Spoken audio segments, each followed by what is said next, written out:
영국에 존 뉴턴이라는 목사님이 계시는데 이분이 노예상으로 많은 부를 축적했습니다. 아프리카 흑인들을 잡아다가 노예로 팔고 그래서 돈을 많이 벌었습니다. 그런 악한 생활을 하다가 어느 날 토마스 아켄페스의 그리스도를 본받아라고 하는 아주 유명한 책을 읽고 큰 감동을 받고 노예상 생활을 버리고 목사가 되어서 죽는 날까지 복음을 전했습니다. 뉴턴 목사님 마지막 노년에 이런 말을 했습니다. 내가 기억력이 점점 없어져 가는데 다 잊어버릴지라도 두 가지만은 내가 잊을 수가 없다. 하나는 내가 옛날에 몹쓸 죄인이었다는 것과 또 하나는 그럼에도 불구하고 하나님이 나를 사랑하셔서 버리지 아니하시고 구원하셨다는 것. 이 두 가지 내가 절대로 잊을 수가 없다. 그러면서 찬송시를 썼습니다. 그게 저 유명한 Amazing Grace라는 찬송가 305장, 우리말로는 나 같은 죄인 살리신 주 내 놀라와 라는 이 찬송시를 썼습니다. 이 305장 나 같은 죄인 살리시는 이 찬송은 우리나라 기독교인뿐만 아니라 전 세계 기독교인들이 아주 즐겨 부르고 감동으로 부르는 그런 찬송입니다. 남북전쟁 당시에 남군 북군이 합심해서 이 찬송을 불렀습니다. 마르틴 루터 킹 목사님이 그 유명한 연설 I have a dream, 나는 꿈이 있습니다. 이 연설을 할 때 흑인들이 함께 이 찬송을 불렀습니다. 남아프리카 공화국의 넬슨 만델라가 석방되었을 때 국민들이 함께 이 찬송을 불렀습니다. 베를린 장벽이 무너질 때 독일인들이 한 목소리로 이 찬송을 불렀고 미국의 9.11 테러가 났을 때에 전 미국인들이 눈물로 불렀던 찬송이 바로 305장 나 같은 죄인 살리신 이 찬송입니다. 우리나라 기독교인들을 대상으로 가장 좋아하는 찬송이 뭡니까? 물었더니 일본어로 나온 게 305장 나 같은 죄인 살리신 이 찬송이 우리나라 기독교인들도 가장 많이 부르는 찬송으로 나와 있습니다. 이 찬송은 바로 죄인인 나를 구원하신 하나님의 그 사랑, 그 은혜를 노래하는 아주 감동적인 찬송입니다. 원래 1부 예배 때는 우리가 이 찬송을 불렀는데 2부 예배는 이따가 특송이 준비되어 있기 때문에 이 찬송을 못 부르기 때문에 지금 한번 부르겠습니다. 우리 305장 찬송 1절만 한번 부르겠습니다.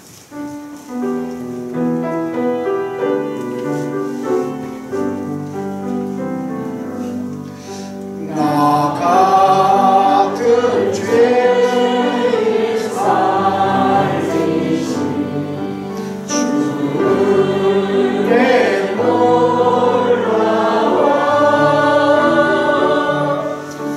잃었던 생명 찾아고 광명으로 얻네.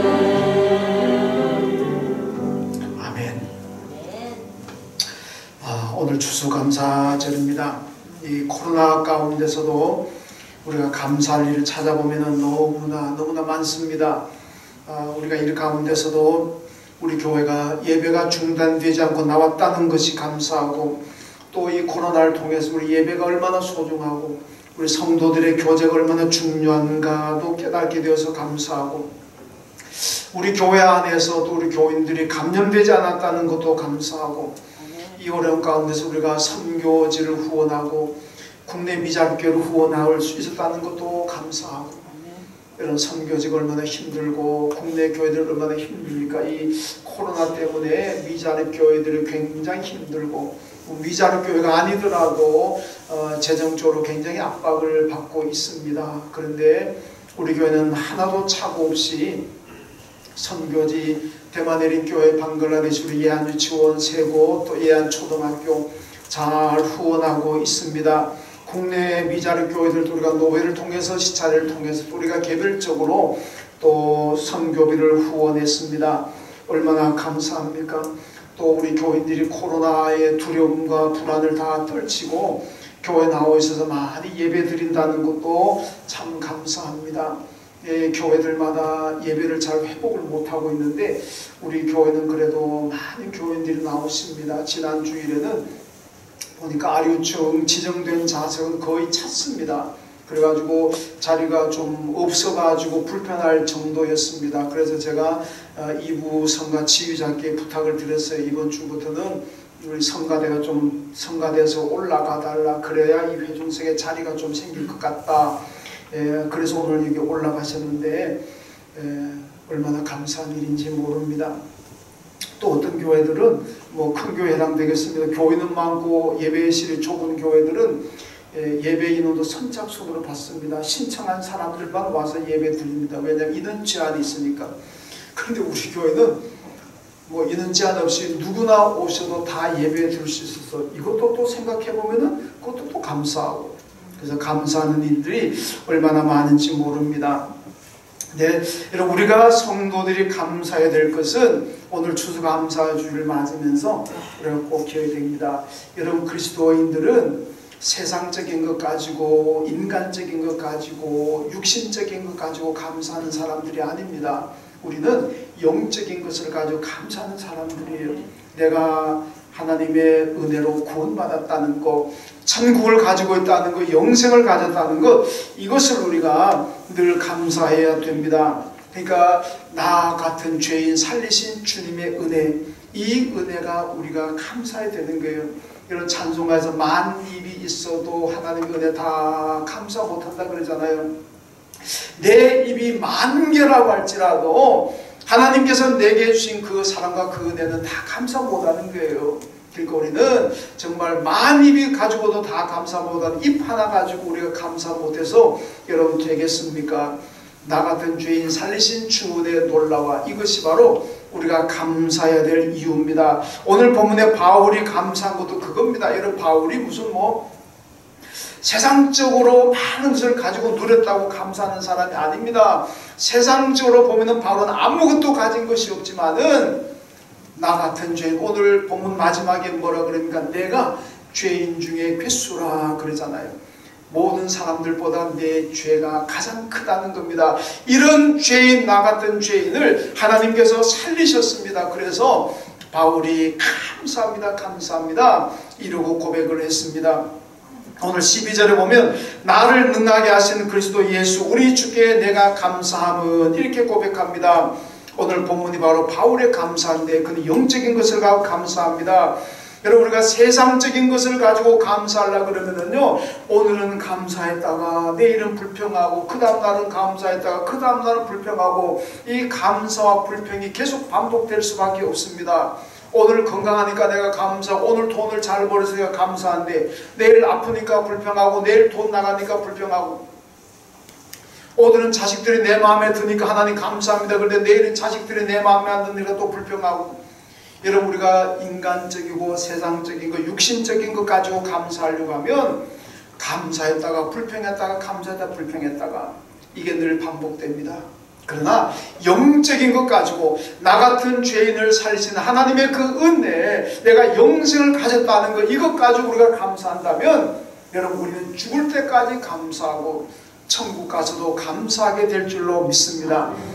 맨날 하루에도 몇 번씩 왔다 갔다 하는 그런 세상적인 거 감사하지 마시고, 영원히 변하지 않는 나를 능하게 하시고 나에게 구원하신 그 하나님의 은혜, 그것 가지고 우리는 감사해야 될 줄로 믿습니다. 여러분, 그것이 바로 바울이 보여주는 감사고 우리가 닮아야 할 감사입니다.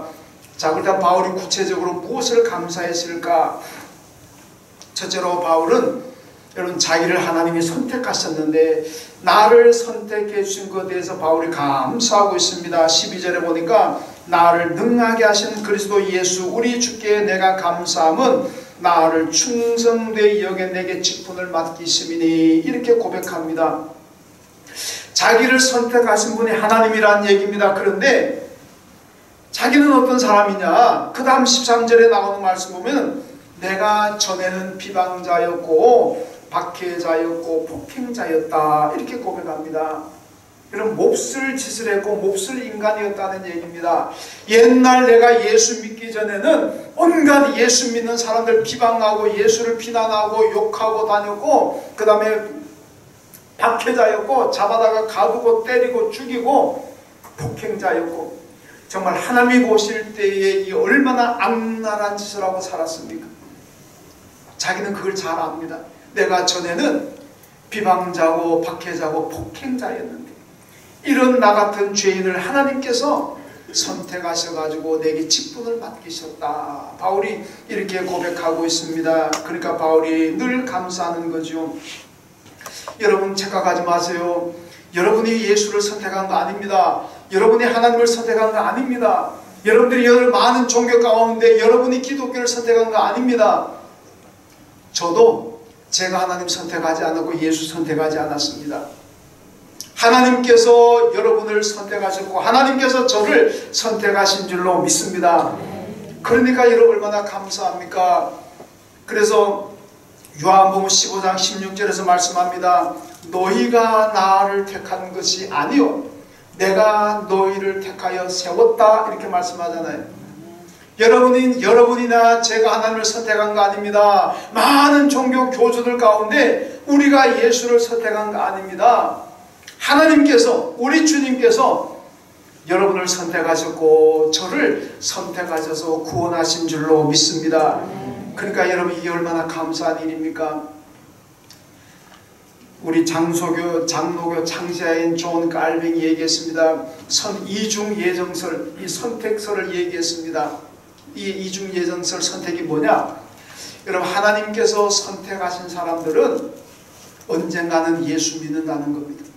일생을 예수 믿지 않고 나쁜 짓 하고 살더라도 마지막 죽기 전에 예수 믿는다는 거예요. 그게 하나님이 선택하신 사람입니다. 그렇게 보면 예수님과 함께 좌우편에 달려든 강도는요 하나님께 선택받은 사람들인 거예요. 그러니까 죽기 전에 예수 영접하잖아요. 반대로 하나님께 선택받지 못한 사람들은 일생을 예수 믿다가도 마지막 죽기 전에 예수를 부인한다는 거예요.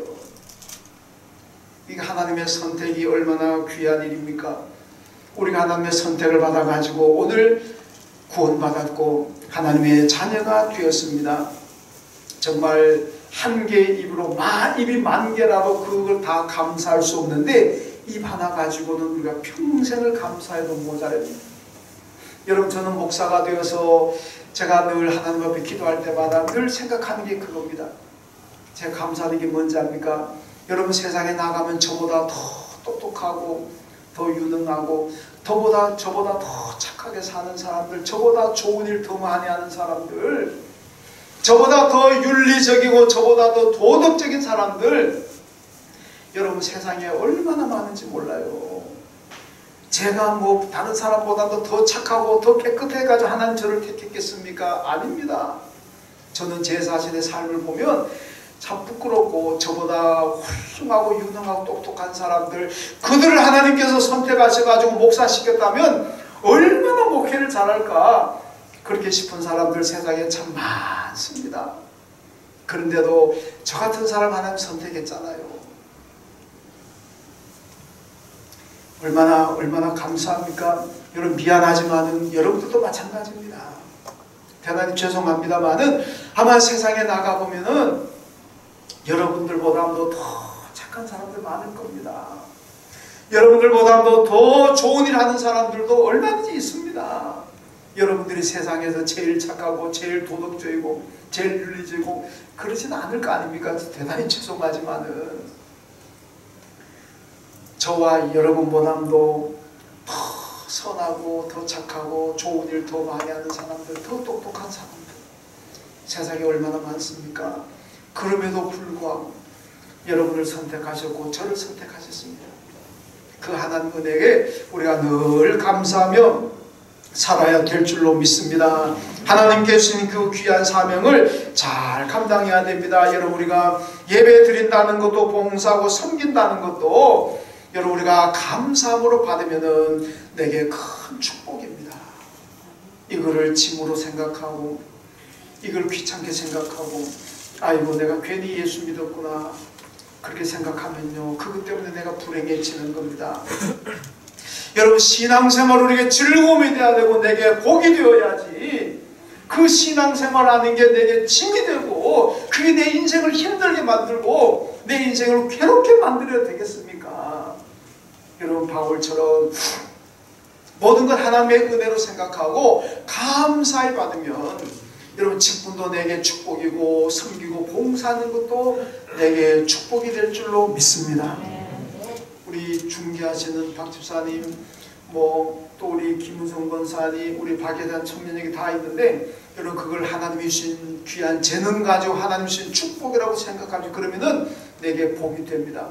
아이고 괜히 이거 맡았구나. 괜히 그 기술이 있다는 거 보여가지고 아이고 이거 뭐 못한다 볼 수도 없고 막 그렇게 생각한다면 이것 때문에 내게 큰 짐이 되고 이게 나를 괴롭히는 것 되지 않겠습니까? 다 안 그러죠? 근데 우리는 무엇이든지 여러분 다 감사함으로 받으십시오. 그러면은 그것 때문에 내가 행복하고 그것이 내게 큰 복이 될 줄로 믿습니다. 감사히 받으면은 오늘 말씀 뭐라 그러니까 나를 능하게 하신 하나님이라 그랬습니다. 여러분 바울이 감사함으로 받으니까 그 직분 때문에 그 선택받은 것이요 바울을 능하게 하셨다 그랬잖아요. 능하게. 여러분 무엇이든지 믿음 생활도 감사함으로 하시고 섬기는 것도 감사함으로 하십시오. 그러면 하나님께서 나를 여러분들 능하게 하셔서 어떤 어려움과 위험도 다 이겨내게 할 줄로 믿습니다. 그 다음 두 번째로는 넘치도록 풍성한 축복에 감사하고 있습니다. 본문 14절에 보니까 우리 주의 은혜가 그리스도 예수 안에 있는 믿음과 사랑과 함께 넘치도록 풍성하였도다 이렇게 말씀합니다. 여러분 여기 보면은 은혜가 나오고 믿음이 나오고 사랑이 나옵니다. 이 믿음의 세 가지 기본 구조입니다. 은혜라는 것은 위에서 내려옵니다. 하나님께서 우리에게 밑으로 내려오는 것, 내려보내시는 것이 은혜고, 믿음이라는 것은 밑에서 하나님께로 올라가는 게 믿음입니다. 은혜 받으시니까 은혜 받은 사람의 그 삶이 바로 믿음입니다. 올라가는 거죠. 사랑이라는 것은 횡적이고 수평적입니다. 옆으로 이웃에게로 전해져 나가는 겁니다. 바울은요 이 하나님께 위에서 내려오는 하나님의 은혜도 풍성하고 넘치도록 풍성했고, 그리고 밑에서 올라가는 믿음도 넘치도록 풍성했고, 이웃에게 옆으로 전해지는 사랑도 넘치도록 풍성했다 그렇게 고백을 하고 있습니다. 여러분 근데 이 믿음이라는 것은요 우리가 하나님의 은혜 받은 사람들은 믿음을 통해서 하나님께 영광을 올려드려야 되잖아요. 근데 그 믿음이 어떻게 생깁니까? 여러분이 믿음을 만들어냅니까? 아닙니다. 믿음도 하나님의 선물입니다. 에베소서 2장 8절에 보니까 너희는 그 은혜에 의하여 믿음으로 말미암아 구원을 받았으니 이것은 너희에게서 난 것이 아니요 하나님의 선물이라 이렇게 말씀합니다. 여러분 믿음이라는 것은요 내게서는 저의 믿음은 큰 건 아니고 조금 부족한 믿음이지만은 이 믿음이요 내게서 난 것 아닙니다. 하나님이 주신 선물입니다. 여러분들의 믿음 여러분들 난 것 아닙니다. 하나님께 주신 선물이고 하나님 주신 축복인 줄로 믿습니다. 그러잖아요. 너희가 구원받은 이 믿음 이것은 너희에게서 난 것이 아니요 하나님의 선물이라. 여러분 우리가 하나님을 믿는 믿음, 예수를 나의 구주로 믿는 믿음, 이 믿음을 가지고 있다면 얼마나 축복입니까? 그 믿음 때문에 천국 가고 영생 얻는데, 근데 그 믿음은 내가 노력해서 얻는 것이 아니라 하나님께서 내게 선물로 주신 축복입니다. 그렇기 때문에 여러분 우리는 하나님에 감사해야 돼요. 그런데요 이 믿음이라는 것은요 하나님의 은혜를 어떻게 아느냐? 믿음 있는 사람은 압니다. 믿음이 없으면 하나님의 은혜인 줄 몰라요.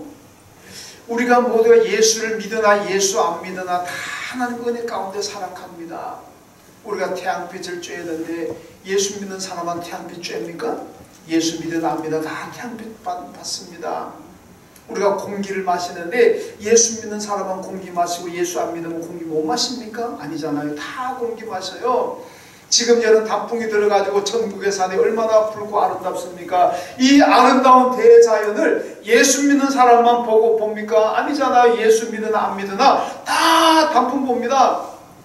예수 안 믿는 사람이 더 많이 봐요. 왜? 주일날 우리는 교회 와서 예배드리나 단풍 그 시간 못 보는데 안 믿는 사람은 지금 산으로 가고 들로 가고 단풍 구경 가잖아요. 우리보다도 하나님이 지으신 이 아름다운 대자연을 더 많이 봅니다. 그런데도요 그것이 하나님의 은혜인 줄 모릅니다. 몰라요.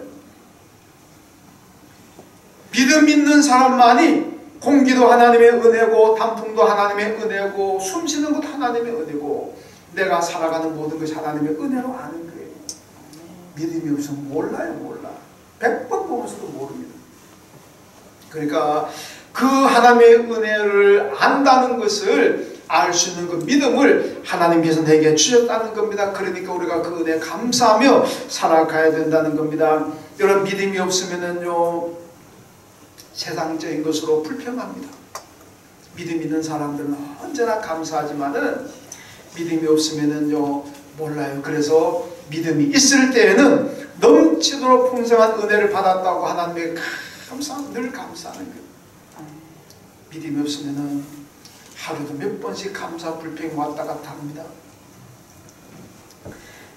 마태복음 3장 12절 말씀 보면요, 손에 키를 들고 자기의 타작마당을 정하게 하사 알곡은 모아 곡간에 들이고 죽정이는 꺼지지 않는 불에 태우시리라, 이렇게 말씀합니다.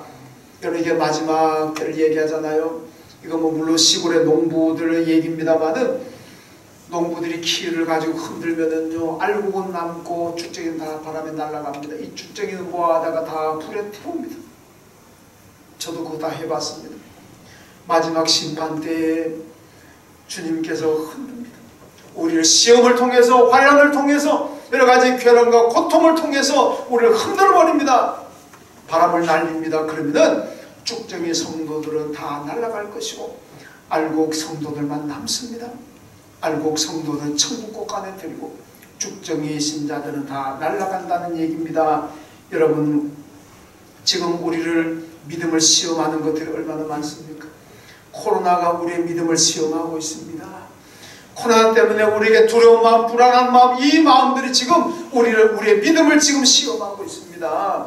이 시험에 넘어가가지고 이 시험을 이기지 못해가지고 예배를 두려워하고 교회를 두려워한다면은 이거는요 참 안타까운 일입니다. 우리 주님이 시험하십니다. 이 코로나 위기 가운데서 우리는 든든한 믿음을 지켜야 됩니다. 쭉정이 같은 믿음 신앙이 되지 마시고 알곡 성도가 되어야 됩니다.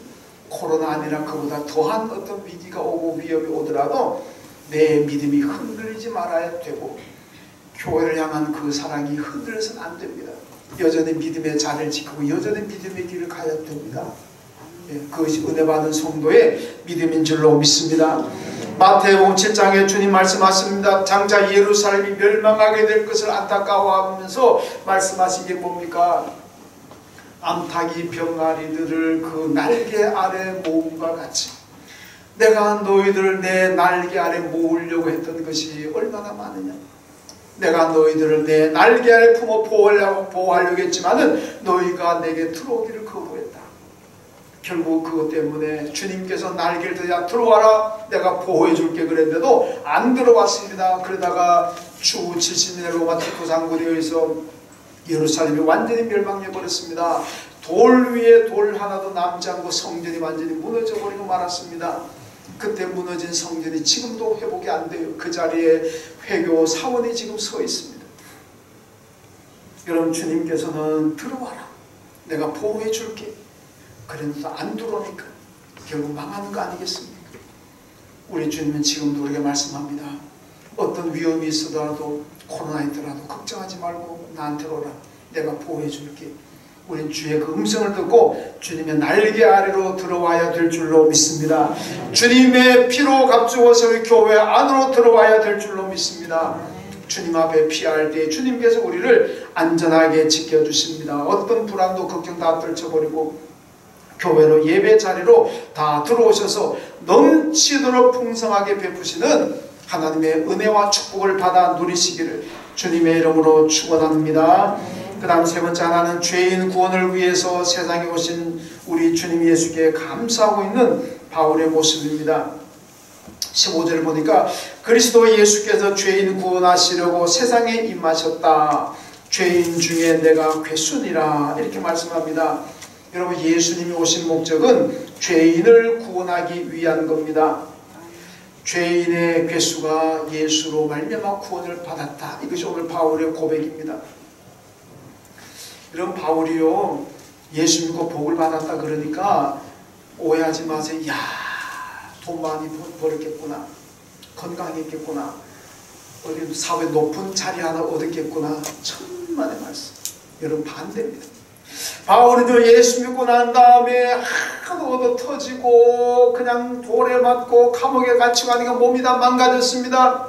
육체의 가시, 그게 뭡니까? 자기 질병입니다. 질병을 안고 살아갔습니다. 그가 예수 믿고 돈이 있습니까? 돈 없습니다. 돈이 없으니까 복음은 전해야 되고 돈은 없고, 그러니까 낮에는 가서 일해가지고 낮에 일해서 일당 받아가지고 밤에 전도하러 다닙니다.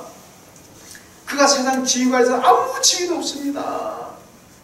사람들이 있었습니까? 옛날 자기가 잘 나갈 때는 사람들이 바울하고 악수하러 한번 해보려고 하고 바울하고 친해지려고 사람들이 그렇게 몰려왔지만은 예수 믿고 나니까 사람을 다 떠나버렸고, 바울을 위하는 사람은 없고 오직 바울을 잡아 죽이려고 하는 사람들만, 이런 사람들만 바울 주위에 득실했습니다. 어디 그뿐입니까? 선교 여정을 보면요, 바울이 환상을 보고 난 다음에 유럽으로 넘어갑니다. 넘어가서 맨 먼저 빌립보에 들어갔는데 거기 빌립보 사람들이 복음 전한 바울을 잡아 죽이려고 그러니까 바울이 여러분 데살로니가로 넘어갑니다. 그러니까 데살로니가에 갔더니 유대인들이 와가 또 바울을 죽이려고 그럽니다. 그러니까 거기서도 못하고 또 저 밑에 베레아로 내려갑니다. 베레아에서 복음을 전하는데 그 유대인들이 거기까지 따라옵니다. 또 바울을 죽이려고 합니다. 그러니까 바울이 또 베레아에 있지 못하고 옆에 아덴으로 넘어갑니다. 아덴에 가서 복음 전했더니 또 바울을 죽이려고 합니다. 그러니까 고린도로 내려갑니다. 고린도 같은 사람들이 바울을 고발해가지고 법정에 세우고, 여러분 루스드라에 갔더니 복음 전하다가 바울이 돌에 맞아 기절을 해버렸어요. 이 사람을 루스드라 바울 돌로 때린 사람들은 아 이제 죽었구나 생각하고 바울을 끌어다가 선박으로 던져버렸어요. 이제 죽음, 얘 시신 죽어도 귀찮고 그냥 뭐 새에 밥이 되든지 말든지 그러고 선박에 던져버렸습니다. 근데 바울이 기절했는데 죽은 줄 알고 던졌죠. 근데 바울이 나기에 깨어나가지고 또 복음을 전했습니다. 여러분 바울이 이런 많은 고난을 받았지만은 그래도 불평하지 않고 감사했습니다. 여러분 바울이 얼마나 대단한 사람인지 압니까? 바울이요 로마 시민권을 가졌습니다. 이게 여러분 생각하는 상상하는 이상으로 로마 시민권은 대단합니다. 바울이 예루살렘 왔다가 잡혔습니다. 천부장 백부장 앞에 끌려갑니다. 천부장이 유대인의 고소를 듣고 백부장 부하에게 야 저는 좀 족치라 그럽니다. 그러니까 백부장이 바울을 데려가서 족치라 그럽니다. 그때 바울이 뭐라 하는지 압니까? 나 로마 시민권을 가졌습니다. 이 한마디. 이 한마디에 백부장이 새파랗게 질립니다. 바울을 잡아 족치려고 하다가 멈추고 깜짝 놀랍니다. 그래 바로 천부장한테 가가지고 천부장이 큰일 났습니다. 이 바울이 로마 시민권자입니다. 천부장도 깜짝 놀라가지고 야 이거 큰일 났구나. 빨리 바울을 데리고 와라. 이제 모셔와라. 천부장이 갔습니다. 천부장이 바울에게 미안합니다. 근데 당신 어떻게 로마 시민권을 가졌습니까?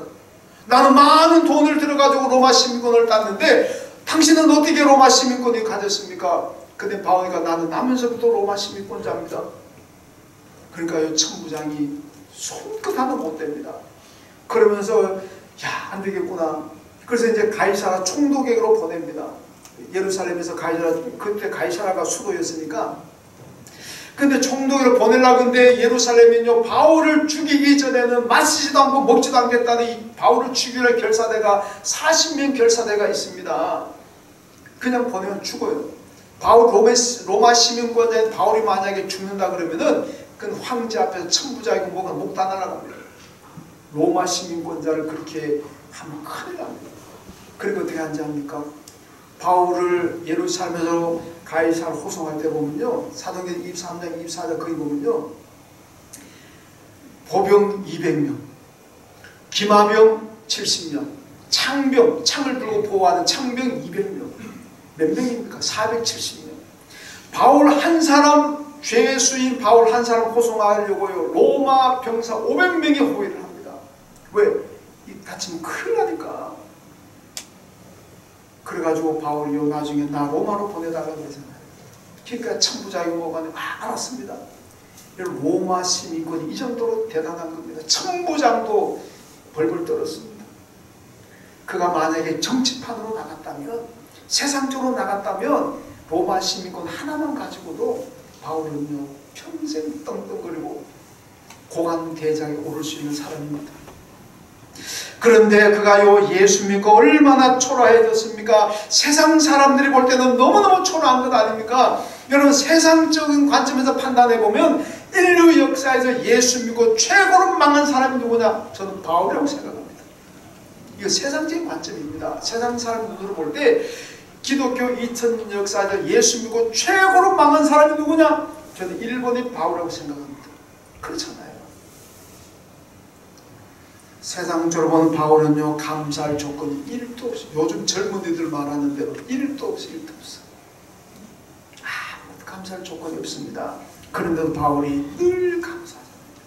여러분, 신약 성경 27권 가운데 바울이 쓴 성경이 13권, 히브리서까지 하면 14권입니다. 히브리서는 아직 학자들이 바울이 저서가 아니다, 이게 아직 결론이 안 나 있는 상태이기 때문에 히브리서를 빼면 13권 포함하면 14권이 바울의 저서입니다. 그 바울의 저서 보면요 바울이 불평한 것 하나도 없어요. 언제나 감사, 감옥에 갇혀도 감사, 맞아도 감사. 제가 볼 때는 예수 믿고, 인간적으로 보면요 예수 믿고 최고로 망한 사람이 바울인데, 근데 늘 감사하죠. 왜 그렇습니까? 죄인의 괴수인 나 같은 죄인, 주님이 살리셨고 구원하셨고 영생을 주셨기 때문에 그것이 감사한 거예요. 세상 것 아무것도 없어도 예수 믿고 구원받은 하나님의 선택받았다는 것, 그 하나가 모든 감사의 이유입니다. 여러분, 감사절을 맞았습니다. 세상적인 것으로 감사를 잃지 마시고 구원과 영생으로 감사하십시오. 여러분, 금년은 기독교 2000년 역사에서 가장 특별한 추수감사절 아닙니까? 여러분, 코로나 때문에 교인들 다 모이지도 못하고 있는 이런 상황에서 우리는 감사절을 맞았습니다. 코로나가 예배 드리기도 힘들게 만들고, 교회 가기도 힘들게 만들고, 교회를 불안하게 만들고, 코로나 때문에 하시는 사업도 여러 가지 얼마나 어렵습니까? 이런 가운데서 우리 감사의 이유를 찾아야 됩니다. 내가 예배 드릴 수 있는 교회가 있다는 것이 감사하고, 예배를 무력화시키고 예배를 방해하는 세력들이 그렇게 많음에도 불구하고 우리가 나와서 하나님께 예배 드린다는 것이 감사하고, 또 지금은 교인들 다 만나서 함께 교제 못하지만은 언젠가는 곧 또 만나서 교제할 교인들이 있다는 거, 우리가 늘 감사해야 됩니다. 여러분, 감사가 풍성한 축복을 받는 길인 줄로 믿습니다.